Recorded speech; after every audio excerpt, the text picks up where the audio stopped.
নমস্কার, আমি সোমা। আপনারা দেখছেন সোমা কুকসের একটি নতুন রান্নার রেসিপি।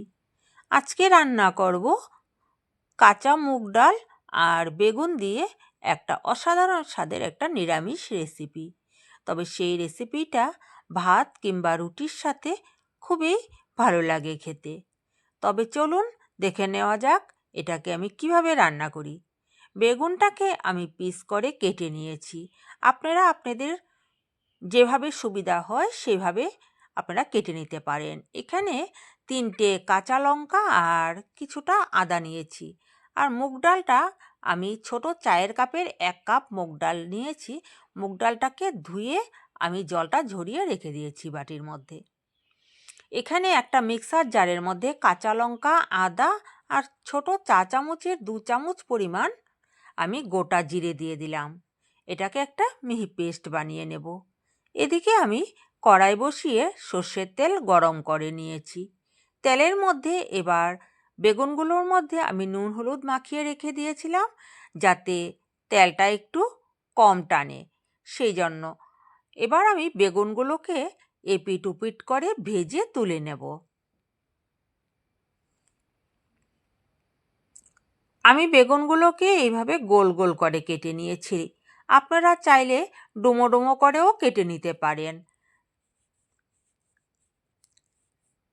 বেগুনগুলো একটু হালকা ব্রাউন কালার করে আমি ভেজে নেব। তবে এটা আপনারা অবশ্যই নিরামিষের দিনে বানিয়ে খেয়ে দেখতে পারেন। অসাধারণ হয় এই রেসিপিটি। যে কয়টা বেগুন আমার ভাজা হয়ে গেছে এগুলোকে আমি সাইড দিয়ে তুলে নিচ্ছি।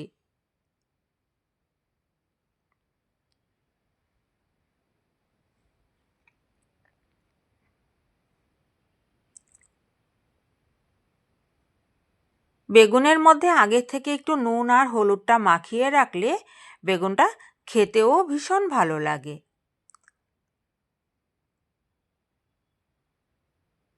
সবগুলো বেগুনই আমি তুলে নিলাম। এবার কড়াইয়ের মধ্যে আমি আর তেল দেব না। এই তেলেই আমি রান্নাটা শেষ করব। তেলটার মধ্যে দিয়ে দিলাম সামান্য কয়টা গোটা জিরে আর 2টো তেজপাতা আর সামান্য একটু দারুচিনি আর 2টো এলাচ আমি একটু ফাটিয়ে দিয়ে দিয়েছি। এবার ফোড়নটার থেকে যখন একটা সুন্দর গন্ধ বের হবে, এলাচ দারচিনিটা দিলে কিন্তু খুব সুন্দর ফোড়নের গন্ধটা হয়। ফোড়ন থেকে যখন গন্ধটা বেরিয়ে আসবে তখন আমি আগে থেকে ধুয়ে জল ঝরিয়ে রাখা মুগ ডালটা দিয়ে দিচ্ছি। সেই তেলের মধ্যে আমি মুগ ডালটাকে হালকা একটু ভেজে নেব।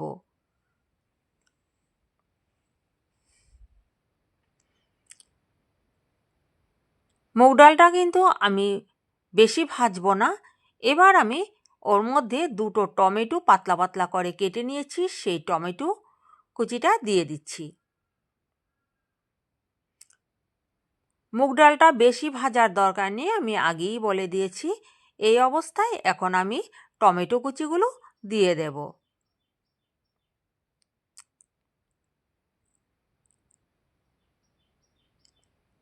এবার টমেটোর সাথে মুগ ডালটাকে আবারও কিছুক্ষণ নেড়ে চেড়ে বেগুনের মধ্যে আগে থেকে নুন হলুদ মাখানো ছিল।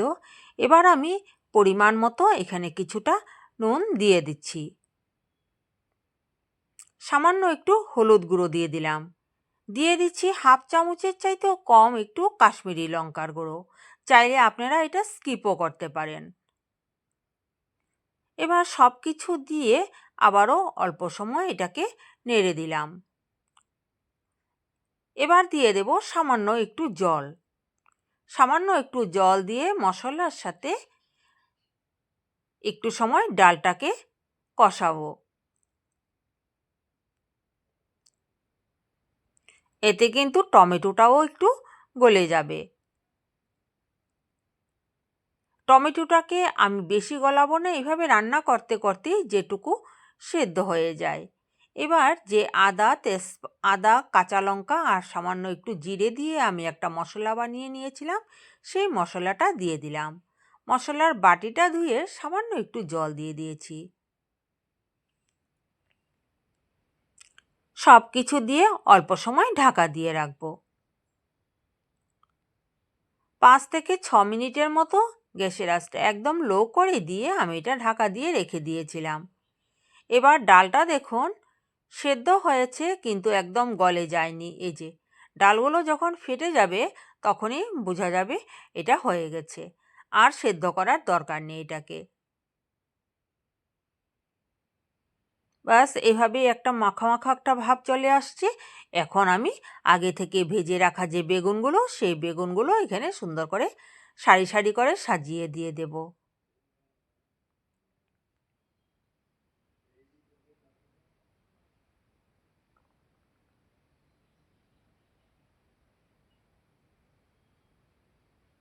সবগুলো বেগুন দিয়ে দিলাম।